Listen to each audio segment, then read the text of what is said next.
মঙ্গলবার রাতে মুম্বাই ডকে ডুবোজাহাজ সিন্ধুরক্ষকে পরপর বিস্ফোরণ ঘটে। বিস্ফোরণের জেরে আগুন লেগে যায়, তলিয়ে যায় ডুবোজাহাজটি। নিখোঁজ হয়ে যান 18 জন নৌসেনার জওয়ান, তাদের মধ্যে 2 জন বাঙালি। একজন মলাই হালদার, দুর্গাপুরের ডিপিএল টাউনশিপে বাড়ি, 21 বছর বয়সী। বাড়িতে বাবা, মা, ছোট ভাই। 2011-তে নৌবাহিনীতে যোগ দেন। সিন্ধুরক্ষকের তলিয়ে যাওয়ার খবর পেয়ে পরিজনরা ছুটেছেন মুম্বাই। দুর্গাপুরের বাড়িতে তালা।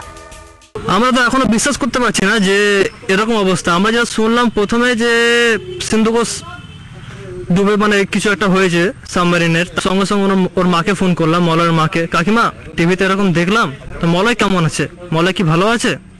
তো কাকিমা আমাদেরকে একটা উত্তর দিল, বাবা সব শেষ হয়ে গেছে। ফোনটা কেটে দিল।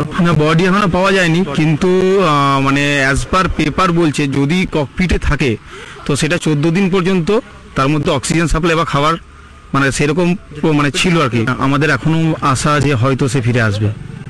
1% হলো আমাদের এখনো আশা আছে।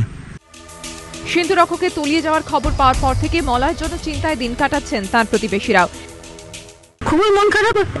আমার বলছি তো যে একসাথে আমাদের একটা ওই দরজা দিয়ে যাতায়াত করা, এই দরজা ওরা ব্যবহার করে না কোনো সময়ের জন্য। এখনো বিশ্বাস হচ্ছে না বাবা। পাড়ার ছেলে মলয়ের খবর পেতে এখন অধীর অপেক্ষায় দিন কাটাচ্ছে দুর্গাপুরের ডিপিএল টাউনশিপ এলাকা। মনোজ বন্দ্যোপাধ্যায় রিপোর্ট, এবিপি আনন্দ, দুর্গাপুর।